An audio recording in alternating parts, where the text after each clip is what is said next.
नौकरी का झांसा देकर पटना का एक वकील लड़कों से पैसे वसूलता था, लेकिन जब इन लड़कों को नौकरी नहीं मिली तो उन्होंने वकील को अगवा कर लिया। वकील को अगवा करने के बाद लड़कों ने उसके परिवार से पैसे की डिमांड की। पटना के एसएसपी मानवजीत सिंह ढिल्लों ने वकील को अगवा किए जाने के केस का भंडाफोड़ कर दिया है। ट्रेन के माध्यम से राजेंद्र नगर टर्मिनल पर आते हैं और वहां से अपना हाईकोर्ट में प्रैक्टिस करने के लिए जाते हैं। तो इन लोगों को जानकारी थी, लोगों ने संपर्क किया, तो जो अधिवक्ता उन्होंने बोला कि ठीक है, मैं कुछ लोगों का पैसा वापस कर दूंगा, तो आप राजेंद्र नगर टर्मिनल पर आकर हम लोगों को मिलिए। तो जैसे ही वो राजेंद्र नगर टर्मिनल पर आकर मिले हैं, तो जो चंदन है उसने अपने 3 अन्य सहयोगी, जिसमें एक का नाम रोहित है, एक का नाम और बाकी 2 का नाम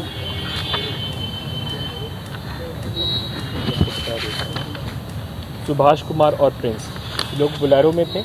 और जैसे ही बोलेरो में बैठा है उसको उन्होंने अपने कैप्चर में लिया। राजेंद्र नगर टर्मिनल से इसको वैशाली में ले गए और जहाँ पे मुर्गी फार्म में इसको बंधक बना दिया और इसके घर वालों को बोला कि जितने भी लड़कों का पैसा लिया है नौकरी दिलवाने के नाम पर, वो पैसा हम लोगों को वापस करो, उसके बाद हम लोग छोड़ेंगे। तो यही पूरा मामला था, इसके पीछे कहानी यही थी। इनसे भी कंप्लेंट किया जा रहा है, उसकी जाँच की जा रही है।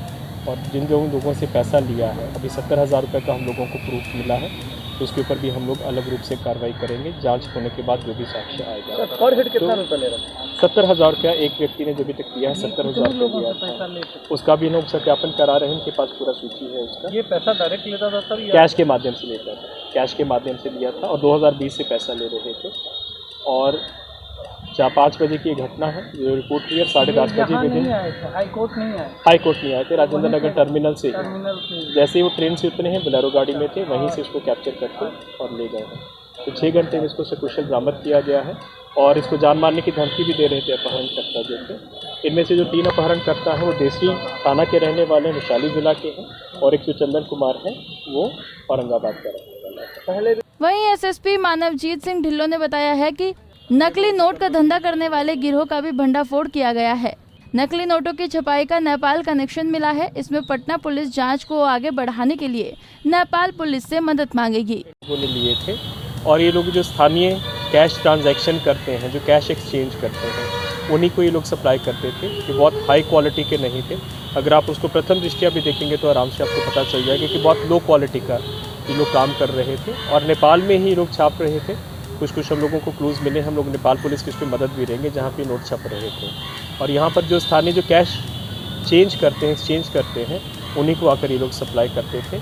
और इनका मेन ये था कि जो गड्डी होती है, नोट्स की गड्डी होती है, उसमें जो असली नोट्स हैं उसके बीच में ही इन जाली नोट्स को लगा देते थे और उसी में जो जितना सप्लाई करते थे उसके आधे में अपना पैसा जेन्युइन करेंसी वापस देते थे। उसका अभी तक कोई क्लू नहीं है। बेसिकली इसका जो पता चला था, एक ओला कैब वाले को पेमेंट कर रहे थे।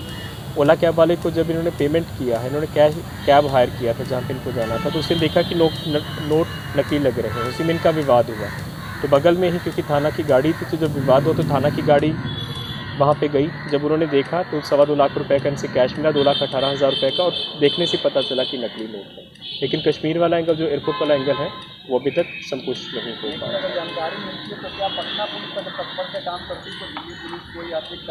हम सबसे पहले नेपाल पुलिस से हम लोग रब्ता कर रहे हैं कि जहाँ पे इसने बताया कि जहाँ से नोट का जो खेप है, जहाँ से रिसीव करते थे, जाली नोट की रिसीव करते थे, वहाँ से उस गिरोह का पहले हम लोग लेंगे कि उनको कौन सप्लाई कर रहा है, जहाँ पे वो प्रिंट कर रहे हैं नोट, वो नेपाल के किस क्षेत्र में प्रिंट हो रहे हैं। ओला कैब वाले वो क्या आप सम्मानित करेंगे? बिल्कुल, वो भी सम्मानित होगा और उसका नाम भी हम लोगों ने लिया है, क्योंकि उसी ने ही जब देखा है और जब विवाद हुआ तो उसके बाद इस गिरोह का उद्भेदन किया। पटना पुलिस ने एक के बाद एक कई मामलों का भंडाफोड़ कर दिया है। उम्मीद है कि आगे भी पटना पुलिस अपराधियों के खिलाफ कड़ी कार्रवाई करेगी। पंजाब केसरी टीवी के लिए पटना से संजीव कुमार की रिपोर्ट। हमसे जुड़े रहने के लिए हमारे YouTube चैनल को सब्सक्राइब करें और नई वीडियो की नोटिफिकेशन के लिए बेल आइकॉन को दबाएं। अगर आप ये वीडियो Facebook पर देख रहे हैं तो लाइक जरूर करें और ज्यादा से ज्यादा शेयर करें। धन्यवाद।